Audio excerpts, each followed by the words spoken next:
दोस्तों, welcome back to our YouTube channel integrated focus. आज हम देखेंगे verification of assets and liability का पार्ट 1, यानी कि हम वेरिफिकेशन ऑफ एसेट्स देखेंगे कितना कवर हो सकता है। ये थोड़ा लेंदी चैप्टर है बट हम फिर भी इसे फन वे में कंप्लीट करेंगे। तो पहले जानते हैं कि वेरिफिकेशन का मतलब क्या होता है। बिफोर स्टार्टिंग दिस वीडियो, अगर आप इस चैनल पे नए हैं तो इसे सब्सक्राइब करना नहीं भूलना और डिस्क्रिप्शन में लिंक दी गई है जो भी मेरी अदर चैनल की और सारी अदर वीडियो प्लेलिस्ट, उसे चेक ज़रूर करना। हो सके आपके लिए हेल्पफुल हो तो उसे ज़रूर देखना। हम देखते हैं वेरिफिकेशन का मतलब क्या होता है। वेरिफिकेशन का मतलब ये होता है कि किसी चीज़ को, यानी कि कोई भी ट्रांजेक्शन या एंट्री को इस तरीके से वेरीफाई करना कि उसकी फ़िज़िकली एग्जिस्टेंस जो है कंपनी में वो भी पता चल सके।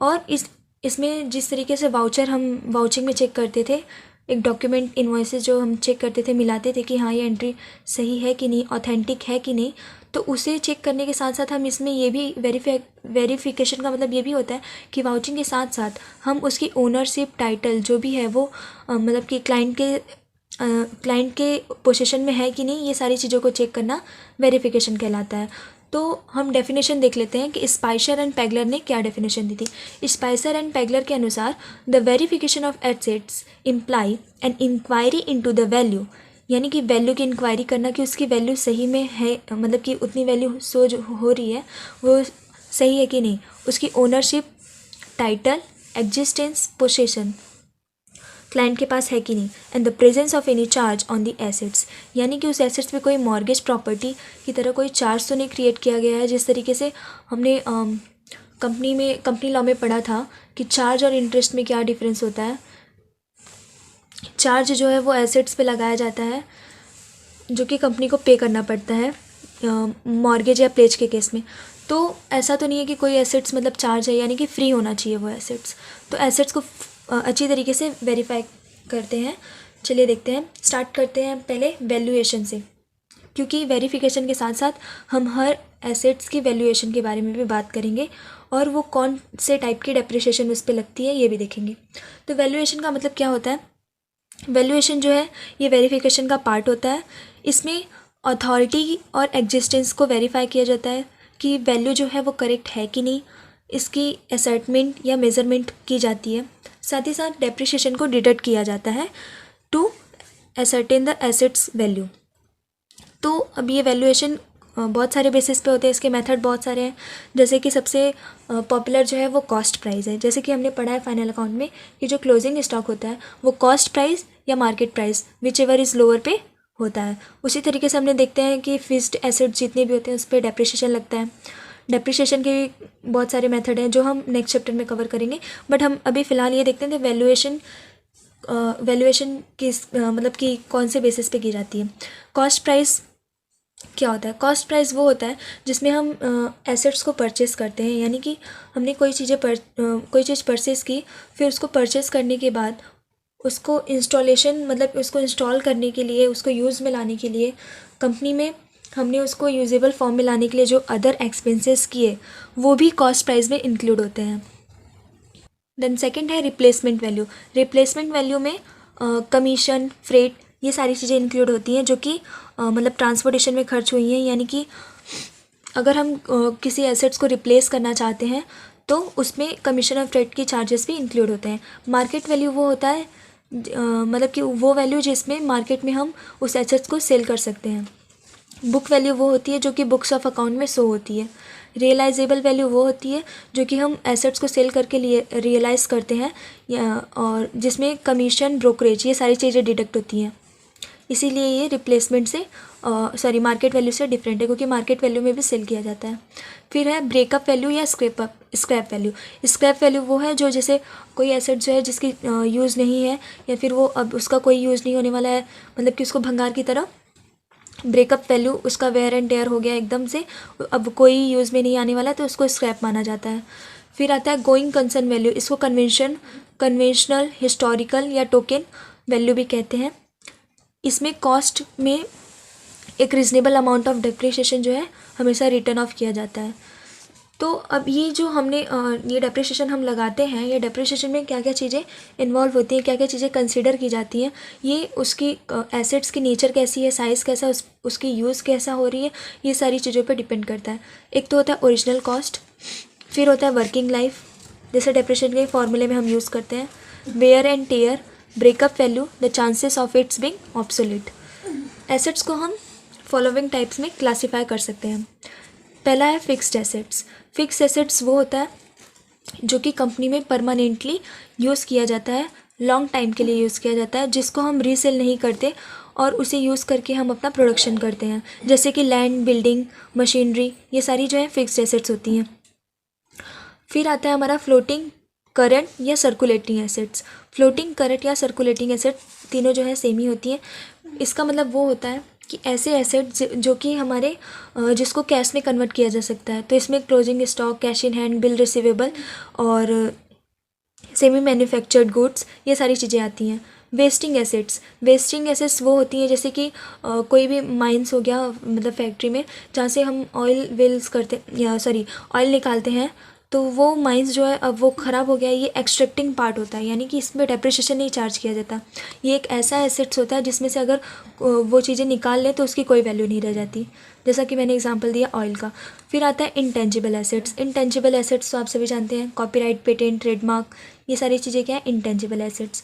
फिर आता है फिक्टिशियस एसेट्स। फिक्टिशियस एसेट्स वो एसेट्स होते हैं जो कि इंटेंजिबल फॉर्म में होते हैं, जिनकी कोई एक्सचेंज वैल्यू नहीं होती, जिनको सेल भी नहीं किया जाता, जैसे कि प्रीलिमिनरी एक्सपेंसेस, यानी कि कंपनी को स्टार्ट करने के पहले जो एक्सपेंसेस हुए रहते हैं जो कि प्रमोटर करता है, वो एक्सपेंसेस, या फिर और इसके एग्जांपल हम आगे देखेंगे। तो ये तो हो गए क्लासिफिकेशन ऑफ एसेट्स। अब हम हर एक एसेट जो भी है ये पांचों हेड में, उसे सेपरेटली देखेंगे कि उसे वेरीफाई और वैल्यू कैसे किया जाता है। एक जो कॉमन पॉइंट निकल के आती है, हम जितने भी एसेट चेक करेंगे तो उसमें मेन वेरिफिकेशन का जो बेस होता है वो क्या होता है, पहले वो देखते हैं।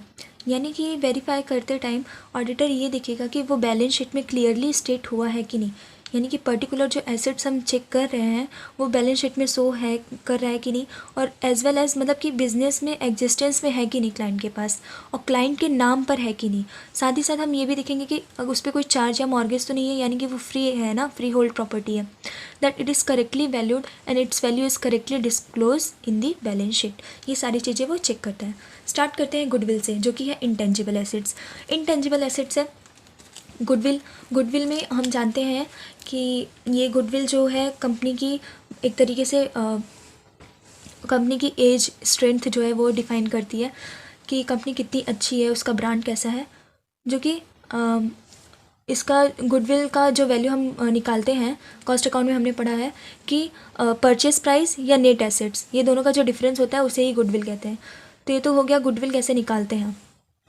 फिर हम गुडविल की वैल्यूएशन कैसे करते हैं, रीवैल्यूएशन, जो हमने अभी पीछे पढ़ा था कि रीवैल्यूएशन मेथड होता है, उस पर ये वैल्यू किया जाता है। अब गुडविल हम कब मतलब यूज़ कब किया जाता है, कब कंपनी इसे फाइंड आउट करता है, तो at the time of acquisition, यानी कि जब कोई बिजनेस प्रॉपर्टी खरीदी जाती है, या तो फिर पार्टनरशिप के केस में अगर कोई पार्टनर की एंट्री होती है, रिटायरमेंट या डेथ होती है, तो उस केस में भी ये गुडविल फाइंड आउट किया जाता है। अब जब ऑडिटर ये गुडविल को वेरीफाई करेगा तो वो क्या चेक करेगा, वो ये चेक करेगा कि बैलेंस शीट में प्रॉपर ये शो हो रहा है कि नहीं, इसका जो वैल्यूएशन का मेथड है जो प्रीवियस ईयर में और इस ईयर में वो मतलब बट ज़्यादा डिफरेंस तो नहीं है, सेम ही हो रहा है ना।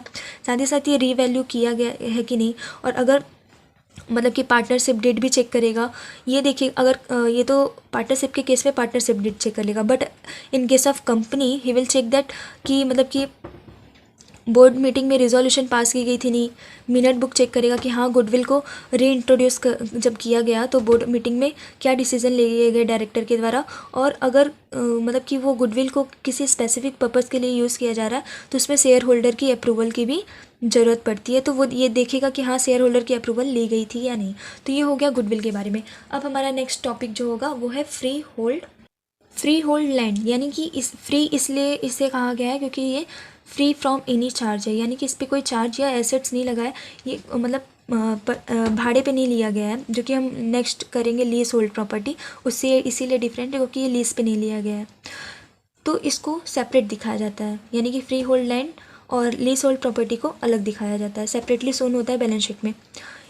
जब हम लैंड परचेस करते हैं तो टाइटल यानी कि ओनरशिप की जो है डीड बनती है, टाइटल डीड, उसे वो अच्छी तरीके से जो ऑडिटर है उसे चेक करेगा एज अ वाउचर।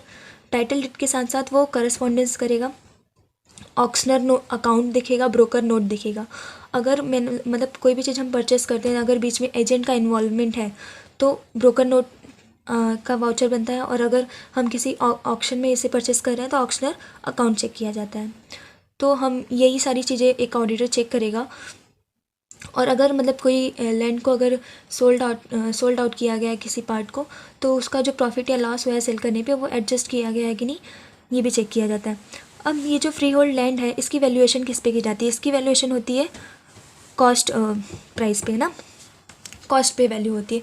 तो इस कॉस्ट प्राइस में क्या क्या इंक्लूड होता है, यानी कि लैंड को जब परचेस किया गया, जो लीगल चार्जेस हुए, जो फीस पे करनी पड़ी, रजिस्ट्रेशन फ़ीस, कमीशन और मैनुअल चार्जेस जो भी म्यूनसिपालिटी को पे करने हुए होंगे, जैसे कि पानी, गैस, इलेक्ट्रिसिटी के लिए, तो वो सारी चीज़ें जो सारे एक्सपेंसेस हैं वो फ्री होल्ड लैंड में इंक्लूड होते हैं। फिर आता है free hold building. Free hold building और लैंड हम कंबाइन करके भी लिख सकते हैं, क्योंकि इसके सारे वाउचर जो हैं सेम है। इसमें भी टाइटल डीड है, ऑक्शनर अकाउंट है, ब्रोकर नोट है, बट इसमें एडिशनल पॉइंट ये है कि इसमें जब हम बिल्डिंग परचेस करते हैं तो आर्किटेक्ट की सर्टिफिकेट लेते हैं at the time of valuation कि हाँ उसका जो वैल्यू है वो सही है कि नहीं, तो आर्किटेक्ट से इसकी सर्टिफिकेट ली जाती है। फिर उसके बाद अगर इसे मॉर्गेज किया गया है तो मॉर्गेजी की सर्टिफिकेट, और अगर बैंक के पास जमा किया गया है तो बैंकर की सेफ स्टडी में है कि नहीं, तो बैंक का सर्टिफिकेट, ये सारी चीज़ें चेक की जाती हैं। और इसकी जो वैल्यू होती है वो कॉस्ट लेस डेप्रिसिएशन पे होती है। भले ही बिल्डिंग यूज़ में नहीं है तो भी उस पर डेप्रिसिएशन हमेशा लगता है। अब हम आगे की वीडियो ज़्यादा लेंथी ना हो इसके लिए हम नेक्स्ट टॉपिक जो है नेक्स्ट वीडियो में कवर करेंगे। Thanks for watching. Please like, share and subscribe my video. If you have any doubt, you can comment below. And also, कोई भी सजेशन आपको देना है तो आप दे सकते हैं।